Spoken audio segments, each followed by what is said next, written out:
ليكونن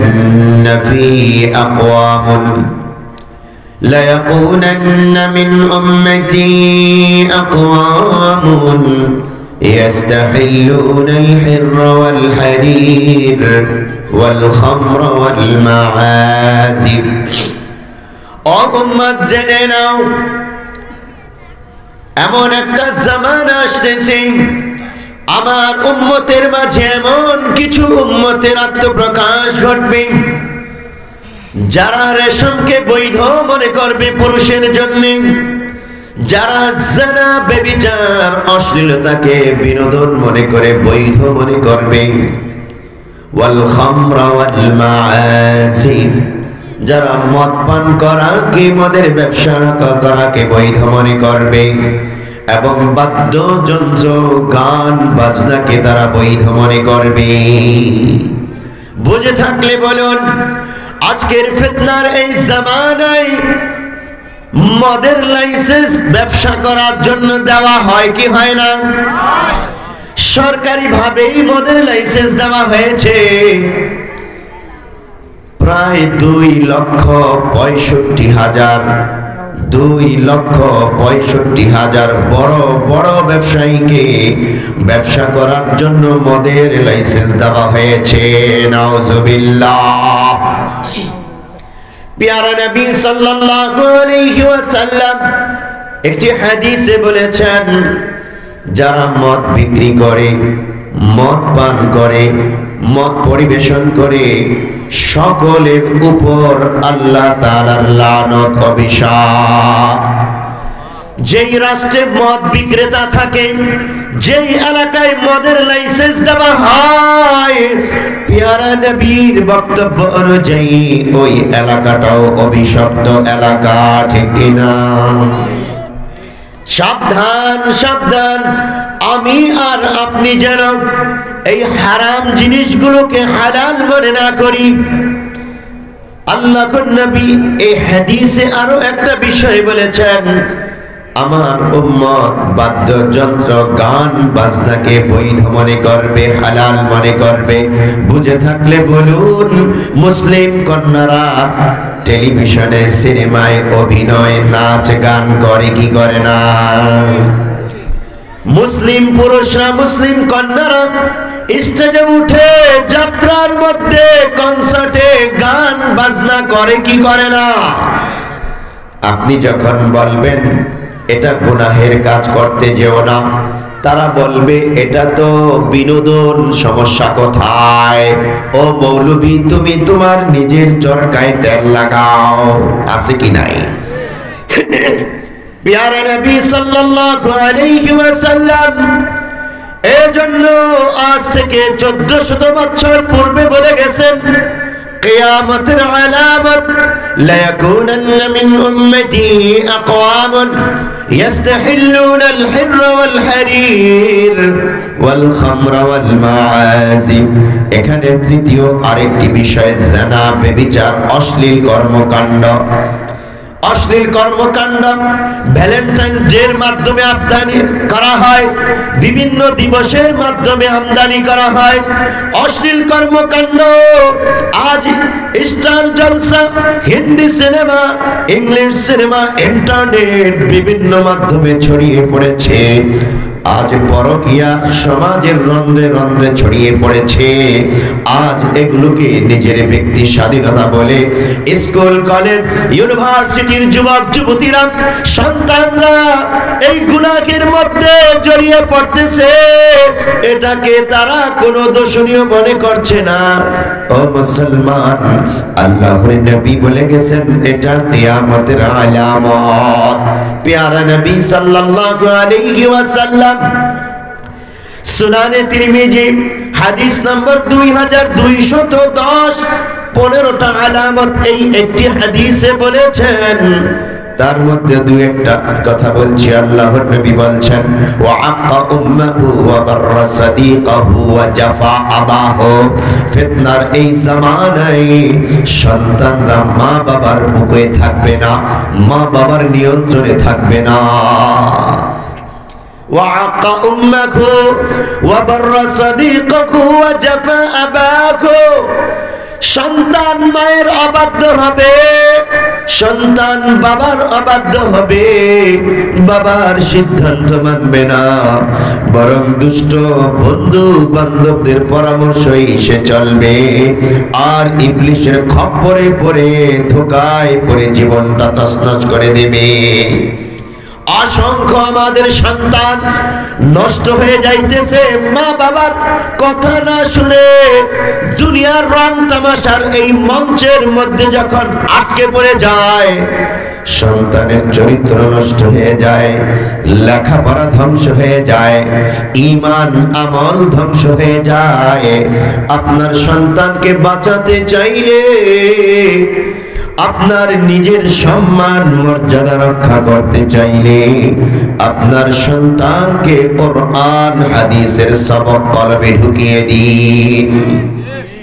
আল্লাহ রাব্বুল আলামিন সূরা বনী ইসরাঈলে বলছেন, ইন্না হাযাল কুরআন ইয়াহদি লিল্লাতী হিয়া আকওয়াম।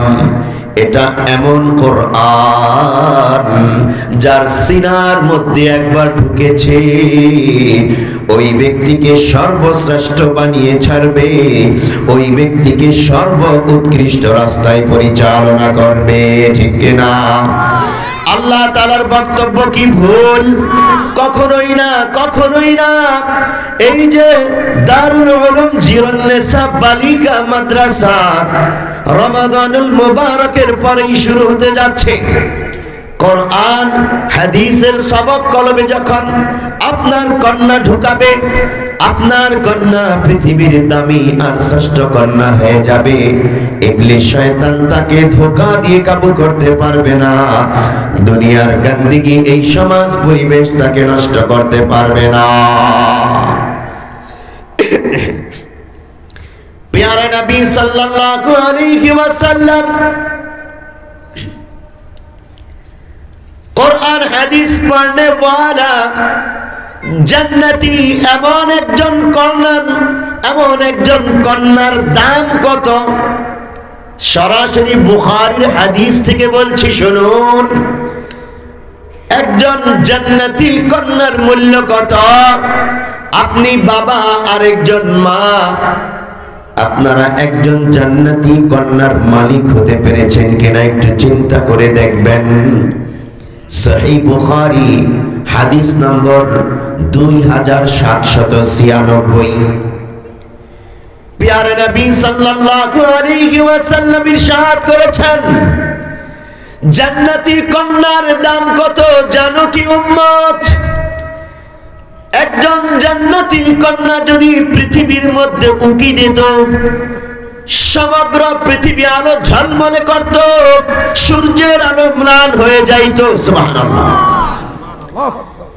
জান্নাতি একজন কন্যা যদি উকি দিত, পুরো পৃথিবী সুঘ্রাণে ভরপুর হয়ে যাইত। সুবহানাল্লাহ। 3 নম্বর কথা বলছেন আল্লাহর নবী, ওয়ালানাসিফুহা আলা রাসিহা খায়রুম মিনাদ দুনিয়া ওয়া মা ফিহা। ও উম্মত জানো কি তোমার একজন জান্নাতি কন্যার মূল্য কত? আরে পুরো কন্যার মূল্য বের করতে চাইলে তুমি শুধু তার মাথার যে ওড়না আছে ওড়নাটার মূল্যর কথাই শোনো আগে। আল্লাহর নবী বলছেন, ওয়ালানাসিফুহা আলা রাসিহা খায়রুম মিনাদ দুনিয়া ওয়া মা ফিহা। এই জান্নাতি কন্যা যে ওড়না পরিধান করে, যে ওড়না পরিধান করে, তার মাথার ওড়নাটার দাম এত এত বেশি, সারা পৃথিবীতে যা কিছু আছে, 7 আসমান 7 জমিন এবং এর মাঝে যত সম্পত্তি আছে, সমস্ত সম্পত্তি বিক্রি করেও জান্নাতি কন্যার মাথার একটি ওড়নার মূল্য পরিশোধ করা সম্ভব না। সুবহানাল্লাহ। ও মুসলমান, আপনি এবার চিন্তা করুন, আপনার কোরআনের হাফেজা একজন জান্নাতি কন্যার মাথার ওড়নার মূল্যই যদি এত বেশি হয়ে থাকে, ওই কন্যার দাম কত বেশি, কত বেশি। ও ওই কন্যার দাম কত বেশি। আপনি আপনাকে জিজ্ঞাসা করুন, এই রকম একজন কন্যার বাবা আপনি হতে পেরেছেন কিনা? আপনি আপনাকে জিজ্ঞাসা করুন, এই রকম একজন কন্যার মা আপনি হতে পেরেছেন কিনা? আপনি কন্যাকে গর্ভে ধারণ করে উৎফুল্ল হয়ে অত্যন্ত গর্বিত হবেন আর বলবেন, আমি ভাগ্যবান, আমার উদরে এমন একজন কন্যা ধারণ করেছি যে কন্যা জান্নাতি কন্যা, এমন জান্নাতি কন্যা যার মাথার ওড়নার মূল্য আল্লাহর নবী বলেছেন সমস্ত পৃথিবীর সম্পদ দিয়েও তা কেনা সম্ভব না। ওই মা কত দামি হয়ে যাবে, ওই বাবা কত দামি হয়ে যাবে। আপনি আপনার কন্যাকে ফিতনা ফাসাদের এই জামানায় আলেমা হাফেজা বানানোর প্রতিজ্ঞা করুন, আপনিও দামি হয়ে যাবেন, আল্লাহর কাছে দামি হবেন, জান্নাতবাসীদের কাছে দামি হবেন, সমস্ত ফেরেশতাদের কাছে দামি হবেন। আমি আমার দুই কন্যা, আমি দিলাওয়ার বিন গাজী, আমার দুই কন্যা, এক ছেলে, ছেলে যে পাশে বসা আছে সাফওয়ান গাজী, ঢাকা মিরপুর মারকাজুল ফাইজুল কোরআনে পড়ে, হাফেজ হয়েছে, এখন কিতাবখানায় পড়ে আলেম হচ্ছে। আমার দুই কন্যা, বড় কন্যা হাফেজা হয়ে গিয়েছে, এখন আলেম কিতাবখানায় পড়ছে, ছোট কন্যা হাফেজ হচ্ছে। আমি অনেকগুলো জান্নাতের মালিক হব ইনশাআল্লাহ। আমি গুনাহগার, আমার তেমন আমল নাই, কিন্তু আমার সন্তানগুলো আমার শ্রেষ্ঠ সম্পদ। আমি আমার সন্তানদের মাধ্যমে আল্লাহর জান্নাত ক্রয় করব ইনশাআল্লাহ। আপনিও সেই সিদ্ধান্ত নিন। ফিতনা ফাসাদের এই জামানায় আপনার সন্তান আপনার শ্রেষ্ঠ সম্পদ, যদি আপনি তাকে গড়ে তুলতে পারেন। আল্লাহ তাআলা আমাদেরকে বোঝার তৌফিক দান করুন, বলি আমিন। প্যারে হাজিরিন, আল্লাহ রাব্বুল আলামিন সূরা বুরুজে একটি ঈমানদীপ্ত দাস্তান বর্ণনা করেছেন। সেই ঈমানদীপ্ত দাস্তানের বর্ণনায় সহিহ মুসলিমের হাদিস রয়েছে 3005 নম্বর হাদিস।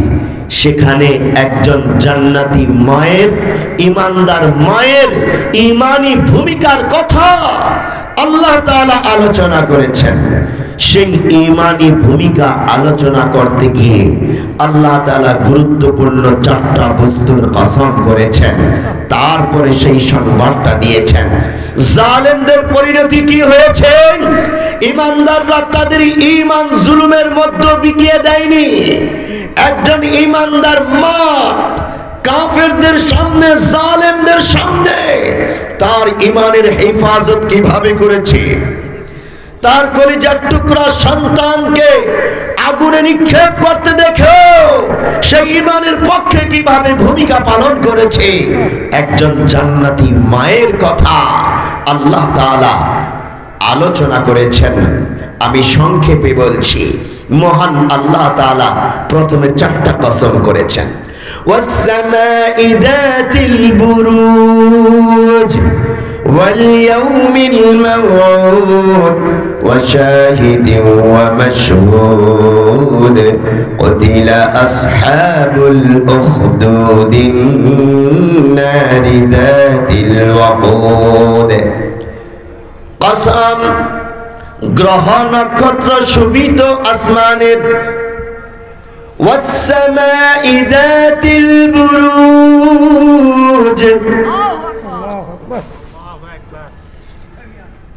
গ্রহ নক্ষত্র শোভিত আসমানের কসম। কেন আল্লাহ তাআলা এই কসম করলেন? তাৎপর্য কি? আল্লাহ তাআলা যেই সংবাদ দিতে চান, ওই সংবাদ হৃদয়ঙ্গম করার আগে আল্লাহ তাআলা তার কুদরতের বর্ণনা দিলেন। ওয়াস-সামাঈ যাতিল বুরুজ, গ্রহ নক্ষত্র শোভিত আসমানের কসম। আসমান বলতে কি বুঝি? বিজ্ঞানীগণ আকাশ খুঁজে পায় না, তারা মহাশূন্য বলে।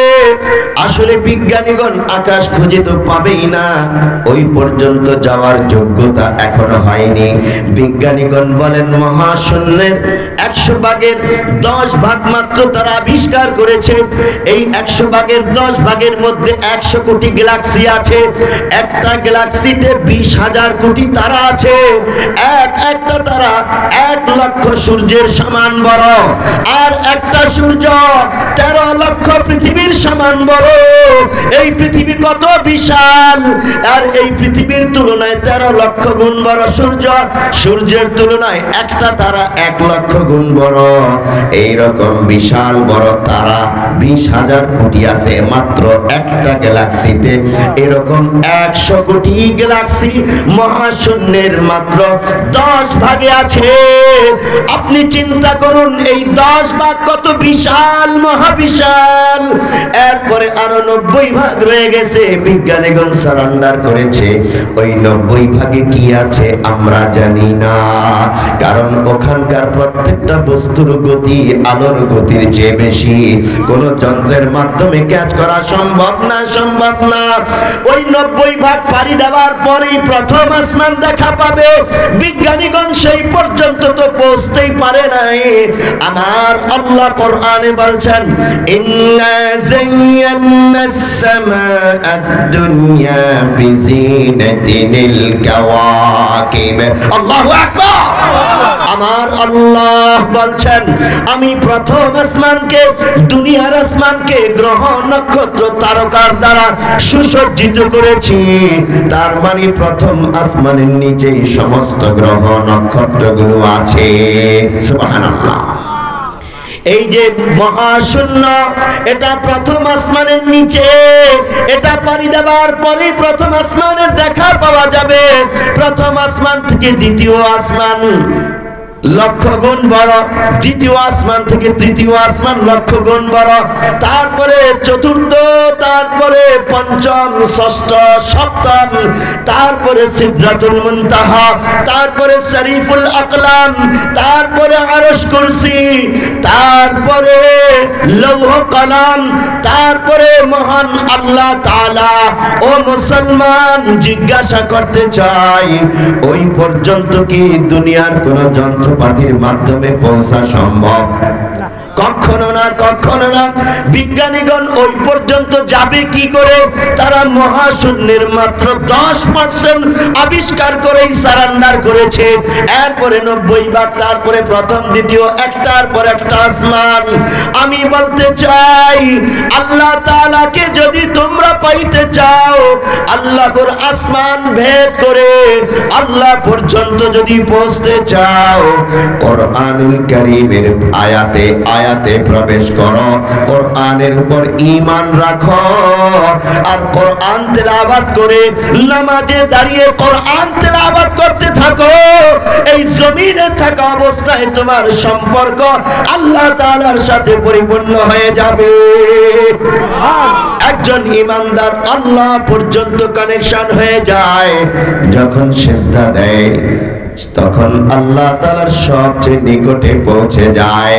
ও মুসলমান, আমি শুধু বিজ্ঞানের তথ্যগুলো বললাম আল্লাহর কুদরত বোঝানোর জন্য, বিস্তারিত বলছি না, অনেক লম্বা সময় লেগে যাবে। আমরা আল্লাহ তাআলার এই কুদরত দেখে মহান আল্লাহর কাছে সারেন্ডার করব, মাথা নত করে দেব ওই আল্লাহর কাছে, ইবাদত করব একমাত্র আল্লাহর। আইন কানুন মানব কার? একমাত্র আল্লাহর, যিনি এই বিশাল আসমান সৃষ্টি করেছেন। মানব রচিত আইন দ্বারা কখনো কি পৃথিবীতে শান্তি প্রতিষ্ঠা সম্ভব? মানব রচিত গণতন্ত্র, সমাজতন্ত্র, ধর্মনিরপেক্ষ মতবাদ, জাতীয়তাবাদ, এই সকলের মাধ্যমে বাংলাদেশে শান্তি আর ইনসাফ প্রতিষ্ঠা সম্ভব নয়। ইনসাফ প্রতিষ্ঠা করতে চাইলে আল্লাহর দেওয়া কোরআন অনুযায়ী কেবল সম্ভব, ঠিক কিনা? ছাত্র জনতাকে বলবো, নতুন দল গঠন করতে যাচ্ছ তোমরা 28শে ফেব্রুয়ারি। তোমরা তোমাদের কর্মসূচি, তোমাদের গঠনতন্ত্র এভাবেই লিখে নাও যে আমরা মহান রবের নিয়ম অনুযায়ী মহান রবের এই জমিনকে পরিচালনা করব, তবেই তোমরা এই জমিনে ইনসাফ প্রতিষ্ঠা করতে পারবা। এর বাহিরে গিয়ে কোন তন্ত্র মন্ত্র মতবাদ দিয়ে ইসলাম প্রতিষ্ঠা করা কখনোই সম্ভব না। অতীতে আমরা বহুবার দেখেছি, ৭১-এর পর থেকে এই পর্যন্ত কেউ ইনসাফ প্রতিষ্ঠা করতে পারে নাই, শান্তি প্রতিষ্ঠা করতে পারে নাই, ভবিষ্যতেও পারবে না। কোরআনকে বাদ দিয়ে ইনসাফ প্রতিষ্ঠা তোমরা করতে পারবে না, পারবে না, পারবে না। প্যারে হাজিরিন, এটা আমাদের নিজেদের স্লোগানই শুধু নয়, আল্লাহ তাআলার স্লোগান, আমাদের নবীর স্লোগান, খোলাফায়ে রাশিদিনের স্লোগান। ওয়াস-সামাঈ যাতিল বুরুজ ওয়াল ইয়াউমিল মাওউদ। কুদরতের বর্ণনা দেওয়ার পর দ্বিতীয় কসম, ওয়াল ইয়াউমিল মাওউদ, কসম প্রতিশ্রুত দিবসের। প্রতিশ্রুত দিবস বলতে কি বোঝায়? প্রতিশ্রুত দিবস বলতে বোঝায় কিয়ামতের ময়দান, হাশরের ময়দান, যেখানে হিসাব নিকাশ হবে। প্রত্যেক বান্দার হিসাব করায় গন্ডায় আল্লাহর সামনে দাঁড়িয়ে দিতে হবে। গলার মধ্যে আমলনামা ঝুলানো থাকবে। আল্লাহ বলবেন, ইকরা কিতাবাক কাফা বিনাফসিকাল ইয়াউমা আলাইকা হাসিবা। তোমার আমলনামা আজ তুমি পাঠ করো, তোমার আমলনামা হিসাব নেওয়ার জন্য তুমি যথেষ্ট। প্রত্যেক বান্দা হাশরের ময়দানে রবের সামনে দাঁড়াতে হবে। রবকে করাই গন্ডায় হিসাব দিতে হবে। কে কত পরিমাণ জুলুম করছে অন্যের উপর, কার সম্পত্তি কতটুকু সে দখল করে নিয়েছে, কার চোখের পানি ফেলেছে, কার নামে কয়টা মিথ্যা মামলা দিয়েছে, কোন আলেম ওলামাকে মিথ্যা মামলা দিয়ে বছরের পর বছর কারাগারে রেখেছে, কাদেরকে মিথ্যা মামলায় ফাঁসির কাস্টে ঝুলিয়ে দিয়েছে।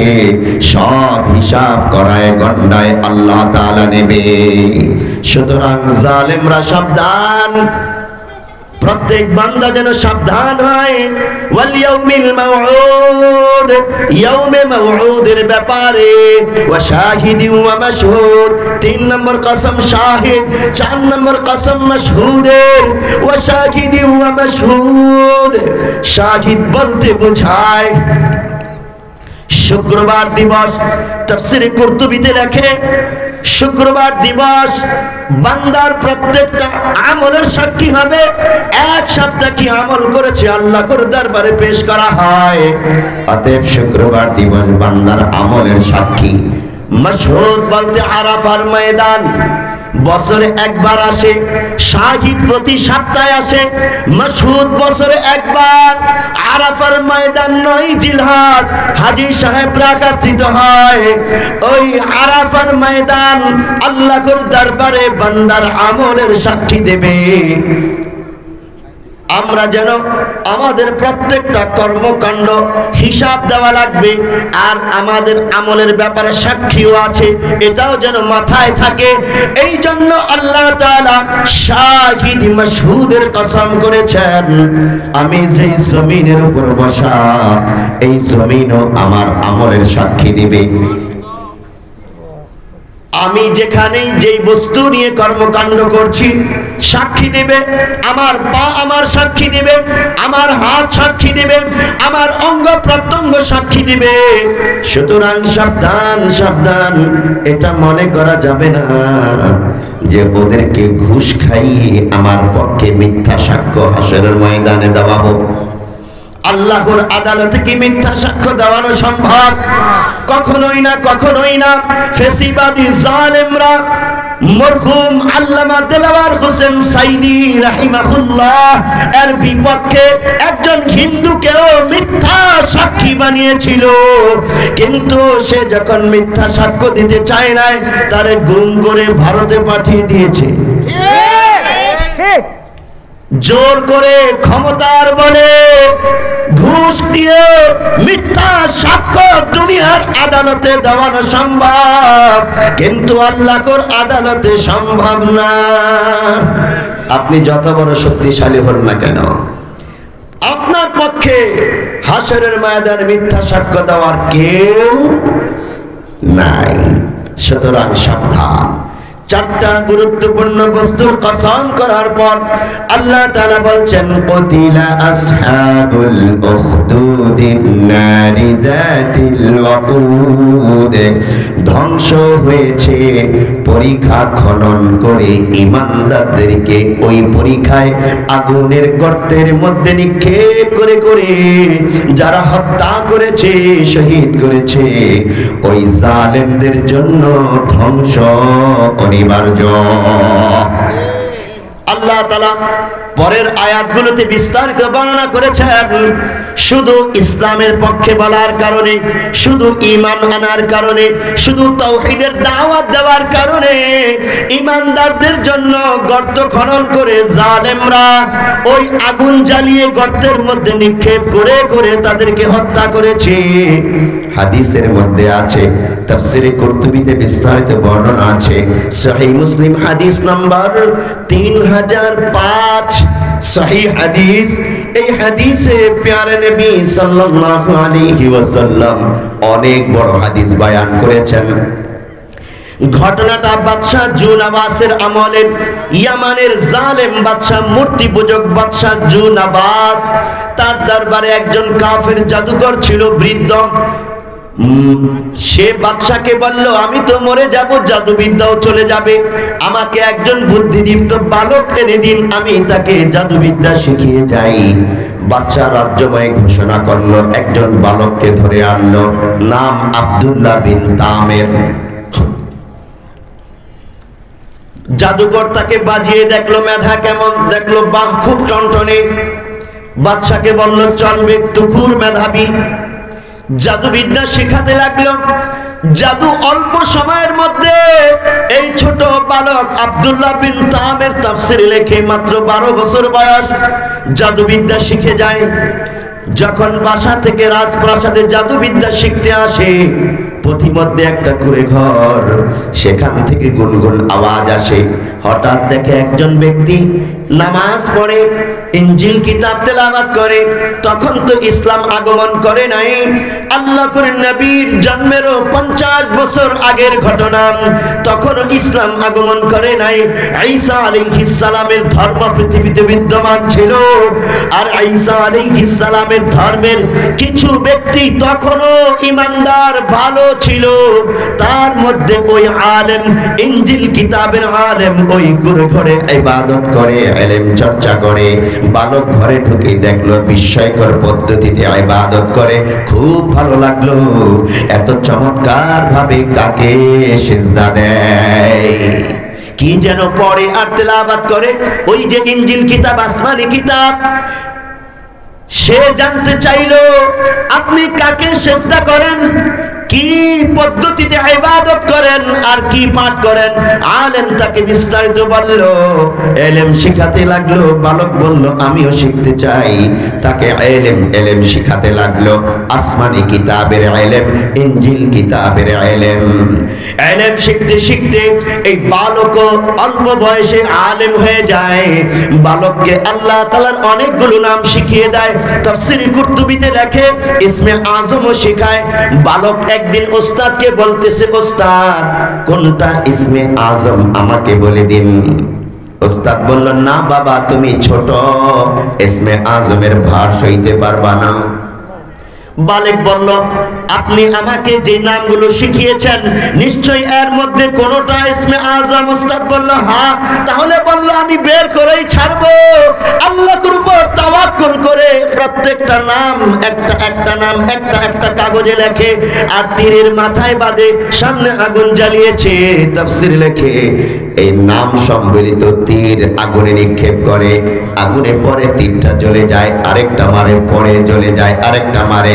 হঠাৎ একটা তীর আগুনের মাঝখানে দাঁড়িয়ে যায়, তীর পড়েও না, কিছুই হয় না, আগুনে সোজা দাঁড়িয়ে থাকে। বালক চিৎকার করে বলে, পেয়ে গেছি আল্লাহ তাআলার ইসমে আজম। আল্লাহু আকবার। ওস্তাদের কাছে গিয়ে বলে, ওস্তাদ এটা ইসমে আজম আমি সাধনা করে পেয়েছি। ওস্তাদ বুকের সাথে জড়িয়ে ধরে বলে, আরে তোমার মাকাম এত উপরে উঠে গেছে আমি তো জানতাম না, নিশ্চয়ই তুমি যোগ্য হয়েছো বলে আল্লাহ তাআলা তোমার কাছে ইসমে আজম উন্মোচন করেছে। আল্লাহু আকবার। যখন ইলম শিখবে আপনার সন্তান, আপনার সন্তানের জন্য ওই কোরআনের ইলমটাই ইসমে আজমের ভূমিকা রাখবে। গুনাহের আড্ডায় ছেড়ে দিল, আপনার সন্তানকে গুনাহের আগুন পোড়াতে পারবে না, গোমরা করতে পারবে না, বরং গুনাহের আগুন নিভে যাবে, আপনার সন্তানের আলো পৃথিবীতে ছড়িয়ে পড়বে। আল্লাহু আকবার, আল্লাহু আকবার। ও মুসলমান, এই বালক আরেক দিনের ঘটনা তাফসীরের মধ্যে লেখে এবং সহিহ মুসলিমের হাদিসও আছে। রাস্তা দিয়ে হেঁটে যাচ্ছে, রাজদরবারে যাবে, হঠাৎ দেখে রাস্তার মধ্যে বড় একটা বাঘ বসে আছে। ওই পাশে মানুষ, এই পাশে মানুষ, পারাপার হতে পারে না বাঘের ভয়ে, যদি কামড় দেয়।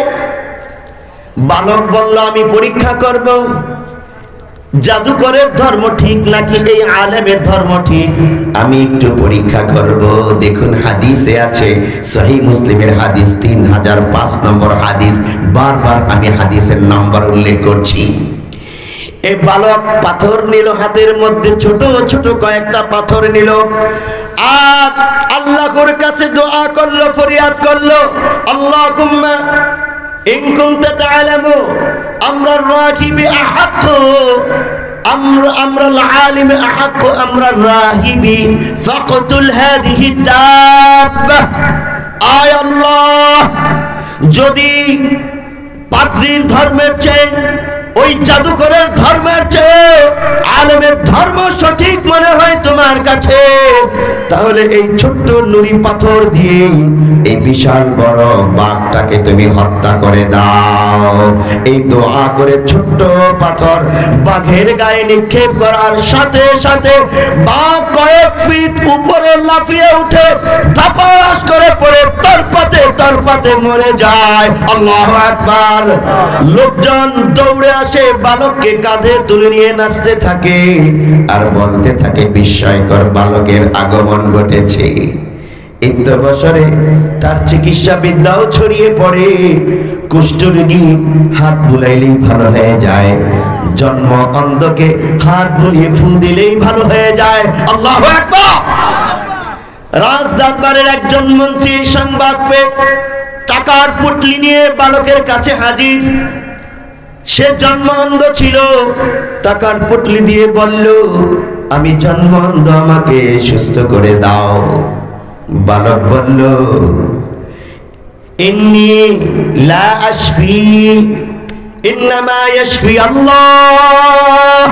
আরে আমি কাউকে সুস্থ করি না, সুস্থ করার যোগ্যতা আমার নাই, আমার আল্লাহ সুস্থ করে। তুমি যদি আল্লাহর উপর ঈমান আনো, আমি দোয়া করব আল্লাহ তোমাকে সুস্থ করে দেবে। ওই ব্যক্তি তৎক্ষণাৎ ঈমান আনে, কালিমা পড়ে মুসলমান হয়ে যায়।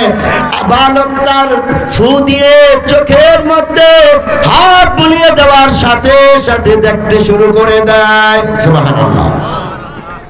অবাক হয়, কি রে, আমি দেখতেছি জন্ম অন্ধ ছিল, জন্মের পর কোনোদিন দেখে নাই চোখে, এখন দুই চোখ দিয়ে পৃথিবীকে দেখছে, আল্লাহর কুদরতকে দেখছে।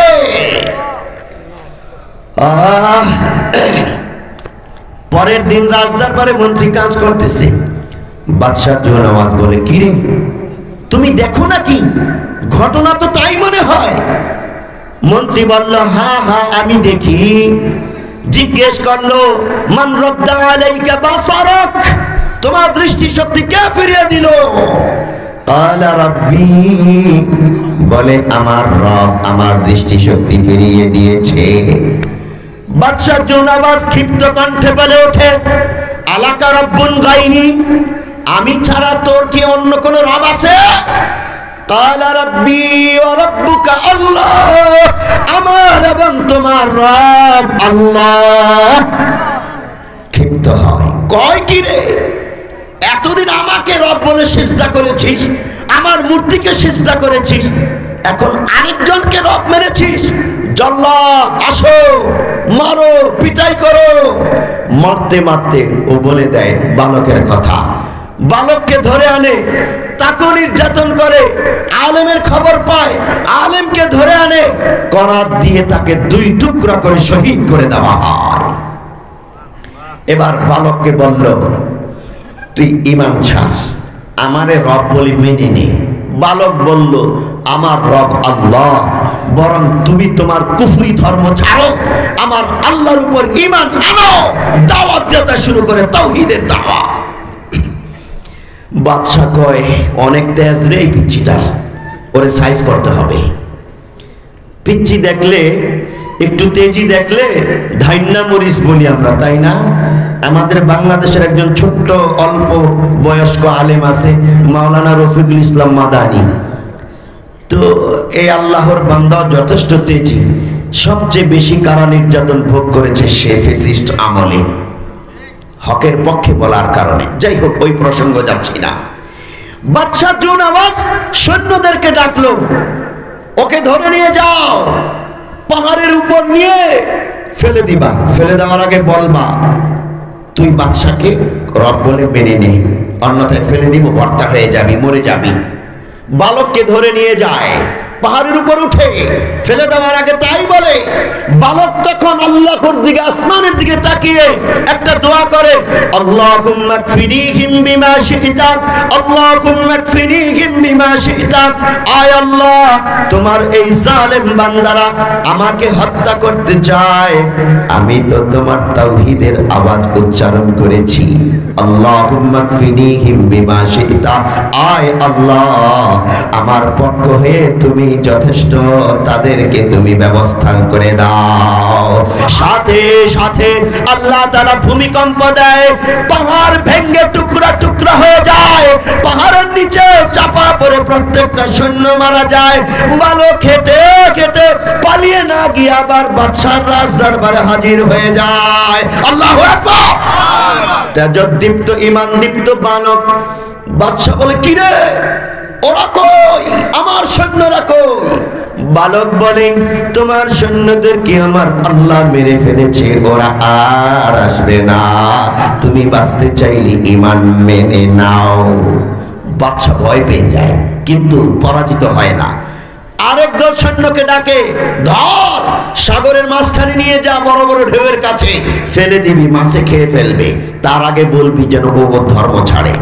সাগরের মাঝখানে নিয়ে যায়, ফেলে দেওয়ার আগে তাই বলে। বালক আবার আসমানের দিকে তাকিয়ে তার রবের কাছে বলে, আল্লাহুম্মা কফিনিহিম বিমা শি'তা। আয় আল্লাহ, আমার পক্ষ থেকে তুমি যথেষ্ট, এই নাফরমানদের হিসাব নিকাশ তুমি নিয়ে নাও। সাথে সাথে তুফান আসে, জাহাজ ভেঙে টুকরা টুকরা হয়ে যায়, সমস্ত জালেম সৈন্য পানিতে চুবে চুবে ডুবে ডুবে মারা যায়। একটা তক্তার উপর ভাসতে ভাসতে বালক কিনারে আসে, রাজদরবারে হাজির হয়ে যায়। বাদশা দেখে বলে, কি রে, তোর কি এখনো মারে নাই? বালক বলে ওঠে, আমার রব তোমার সৈন্যদেরকে মেরে ফেলেছে, তুমি হাজারো চেষ্টা করলে আমাকে মারতে পারবে না, তবে আমার দেখানো একটা পদ্ধতি শিখিয়ে দেই, ওই পদ্ধতিতেই ইচ্ছা করলে তুমি মারতে পারবা। বাদশার কথা হলো, তাড়াতাড়ি পিচ্চিটার আগে মারি, ও তো সব তছনছ করে দিল, আমার রাজ্য ক্ষমতা সব শেষ হয়ে যাবে। তখন বলো, ঠিক আছে বল। বালক বলল, আমার তুনিরে তীর থাকবে, আর আমি শিখিয়ে দিলাম, এই বলে মারবা আমার দিকে, বিসমিল্লাহি রব্বি হাদাল গোলাম, এই বালকের রবের নামে নিক্ষেপ করতেছি, এটা বলে আমাকে মারবা, আর এর আগে রাজ্যের লোকদেরকে ময়দানে জড়ো করবা, ওই পদ্ধতিতে আমাকে মারতে পারবা। ঠিক তাই হলো। তাফসীরে কুরতুবীতে লেখে, ময়দানে 12,000 লোক ছিল, সবাই কাফের মূর্তি পূজক। কোন কোন বর্ণনায় আছে 70,000। তাফসীরে কুরতুবীর আরেকটা বর্ণনা দিয়েছে 3 লক্ষ লোক ছিল। যাই হোক, সংখ্যা যাই হোক, বিভিন্ন বর্ণনা। ময়দানে হাজির বালক, গাছের সাথে হেলান দিয়ে দাঁড়ানো, লোকজন উৎসুক কৌতূহলী বিস্ময়কর ঘটনা। বালক যেটা বলেছে এটা সত্য কিনা দেখতে চায় জনগণ। বাদশাহ তুনির থেকে তীর নিয়ে বিসমিল্লাহি রাব্বি হাযাল গোলাম বলে নিক্ষেপ করার সাথে সাথে বালকের মাথায় লাগে ফিনকি দিয়ে রক্ত বের হয়। আল্লাহ বলে বালক শহীদ হয়ে যায়। আল্লাহু আকবার। সত্য হইল ঘটনা। তাফসীরে কুরতুবীতে লেখে এই দৃশ্য দেখার পর ডান দিকের হাজার হাজার মূর্তি পূজক আমান্না বিরাব্বি হাযাল গোলাম, বাম দিকের হাজার হাজার মানুষ বলে ওঠে আমান্না বিরাব্বি হাযাল গোলাম। পিছনে সামনে চিৎকার করে বলে ওঠে আমান্না বিরাব্বি হাযাল গোলাম, আমরা ঈমান আনলাম এই গোলামের বালকের রবের উপর। আল্লাহু আকবার। বাদশা একবার ডানে তাকায়, একবার বামে, একবার পিছনে, একবার সামনে। ওরে সর্বনাশ, যেটার ভয় করেছিলাম সেটাই ঘটলো। বালক তো আমার সমস্ত জনগণকে তার পক্ষে নিয়ে নিল। আল্লাহু আকবার। সবাই ঈমানদার হয়ে যায়। একজন বালক তার জীবন বিলিয়ে দিয়ে মানুষদেরকে জাহান্নাম থেকে মুক্তির রাস্তা দেখিয়ে যায়। ও মুসলমান, মাদ্রাসার প্রত্যেকটা ছাত্র, মাদ্রাসার প্রত্যেকটা আলেম, কোরআন হাদিস শিখনেওয়ালা প্রত্যেকটা ঈমানদীপ্ত সন্তান আপনাদের ঈমান আমল হেফাজতের জন্য তার বুকের তাজা রক্ত ঢেলে দেয় শাপলা চত্বরে। তার মিথ্যা মামলায় জড়িয়ে গিয়ে হলো আপনার ঈমান আমল হেফাজত করার চেষ্টা করে, তারপরেও বাতিলের সাথে আপোষ করে না। ঠিক না? আল্লামা আজিজুল হক রাহমাতুল্লাহি আলাইহি, মুফতি আমিনী রাহমাতুল্লাহি আলাইহি, মুফতি আহমদ শফি রহমতুল্লাহি আলাইহি, মাওলানা জুনায়েদ বাবুনগরী রহমতুল্লাহি আলাইহি, জীবিতদের মধ্যে অসংখ্য আলেম, মাওলানা মামুনুল হক সহ কারা নির্যাতন সয়েছে শুধুই আপনাদেরকে ঈমানের রাস্তায় রাখার জন্য। ঠিক না? ওই গাধারা বুঝে নাই, ক্ষমতাবান গর্ধবরা বুঝে নাই, শত্রু মনে করে মিথ্যা মামলা দিয়ে তাদেরকে কারাগারে নির্যাতন করেছে। ঠিক না? আল্লাহ তাআলা বলছেন কুতিলা আসহাবুল উখদুদিন নারি যাতিল ওয়াকুদ। তুমি মনে করো না নির্যাতন করে তুমি পার পেয়ে যাবা। অতীতেও জালেমরা ধ্বংস হয়েছে, তোমার ধ্বংস অনিবার্য। অতীতের জালেমরা ক্ষমতা টিকিয়ে রাখতে পারে নাই, তোমার ক্ষমতাও এক মুহূর্তে উড়ে যাবে। গেছে কি যায় নাই? আর কিছু লাগবে উদাহরণ? আমার আলোচনা শেষ। অল্প দু একটা কথা। বাদশাহ ক্ষিপ্ত হয়ে বাদশাহ জুনাবাজ গর্ত খনন করতে বলে, আগুন জ্বালায়, মানুষকে ধরে ধরে এনে আগুনে ফেলে নিক্ষেপ করে। একজন মহিলাকে ধরে আনে, দুধের বাচ্চা কোলে। হুজুর আসছে কি? আসতেছে না? আচ্ছা, পানি পানি দাও। হ্যাঁ, বাদশাহ জুনাবাজ হুকুম দেওয়ার পর সৈন্যরা বিশাল ময়দান, ওই ময়দানটাকে বড় বড় গর্ত বানায়, আগুন জ্বালায়। আর ইমানদার বললাম 12,000 বা 70,000, যদি আমরা 70,000ও ধরি, একজন একজন ধরে আনে আগুনের কাছে আর বলে, এই তুই বালকের ধর্ম ছাড়, আমাদের বাদশাকে রব মান, এই মূর্তিকে সিজদা কর। একজন ইমানদারও ধর্ম ছাড়ে নাই, ইমান আনছে তো আনছে, ইমানের উপরই অটল অবিচল থেকে শাহাদাত বরণ করেছে। এমন সময় একজন ইমানদার মহিলা, যে কিছুক্ষণ আগে ময়দানে ইমান এনেছে, আমান্না বিরাব্বি হাযাল গোলাম বলে, তাকে ধরে আনছে। সৈন্যরা বলল, তুমি তাড়াতাড়ি ইমান ছাড়ো, মূর্তিকে সিজদা করো, মূর্তি ময়দানে এনে হাজির, অন্যথায় তোমার সন্তানকে আগুনে ফেলবো, তোমাকেও ফেলবো। সন্তানের জন্য তো মায়ের অনেক মায়া, এটা তো আমরা জানি। একটা পিঁপড়াও যদি সন্তানকে কামড় দেয়, মা সইতে পারে না। শীতের সময় সন্তান প্রস্রাব করে দিয়েছে ভিজা, মা ভিজার মধ্যে থাকে, কিন্তু সন্তানকে শুকনায় আরামে রাখার ব্যবস্থা করে। আহা, এই সন্তানগুলো যখন বড় হয় মনে করে আমি তো সব বুঝি, মা বাবাকে কষ্ট দেয়। সন্তানের আচরণে মা বাবার চোখের পানি পড়ে। এরকম হতভাগা সন্তান আমাদের সমাজে আছে কি নাই? আপনি অন্তত হতভাগা সন্তান হতে যায়েন না। আপনার মায়ের অবদান আপনি আপনার সারা জিন্দেগি দিয়েও পরিশোধ করতে পারবেন না, সম্ভব না। আপনার বাবা আপনার প্রতি যে অবদান রেখেছে, মাথার ঘাম পায়ে ফেলে যে পরিশ্রম করে পরিকল্পনা করে অসংখ্য মানুষের জুলুম নির্যাতন সয়ে আপনার জন্য উপার্জন করে এনেছে, মায়া মমতা আদর দিয়েছে, আগলে রেখেছে, ওই বাবার ঋণ কোনোদিন শোধ করা সম্ভব না। কি করে আপনি কষ্ট দিবেন? যাই হোক, কোরআন হাদিস পড়নেওয়ালা সন্তানরা এটা ভালো বুঝে। দুনিয়ার ফিতনা ফাসাদে লিপ্ত সন্তানরা খুব বুঝতে চায় না। সন্তানকে হাফেজ আলেম বানান, বেঁচে যাবেন দুনিয়াতে আখিরাতে। বাদশা জুনাবাসের ওই অগ্নিকুণ্ডলী নিক্ষেপ করবে, মাকে ধরে এনেছে, তো হঠাৎ সন্তানটা কেড়ে নিয়ে আগুনে ফেলে দেয়। মা চিৎকার করে উঠে, আমার বাচ্চা, আমার বাচ্চা। ইতিপূর্বে এক পা পিছে দেয়, এক পা সামনে দেয়। ১৩ বছরের সন্তানকে যখন আগুনে নিক্ষেপ করে, আল্লাহ তাআলা এই সন্তানের জবান খুলে দেয়। সহিহ মুসলিম হাদিস নম্বর 3005। আল্লাহর নবী বলছেন, আগুনে পড়ে এই সন্তান বলে ওঠে, ইয়া উম্মা ইসবিরি ফাইন্নাকি আলাল হাক্কি। হে মা, তুমি ধৈর্য ধারণ করো, অটল থাকো, কেননা তুমি সত্যের উপরে আছো। আগুন দেখে ভয় পেও না। আল্লাহু আকবার। আল্লামা জালালউদ্দিন রুমি বলছেন, আন্দারা আসরার ইব্রাহিম বি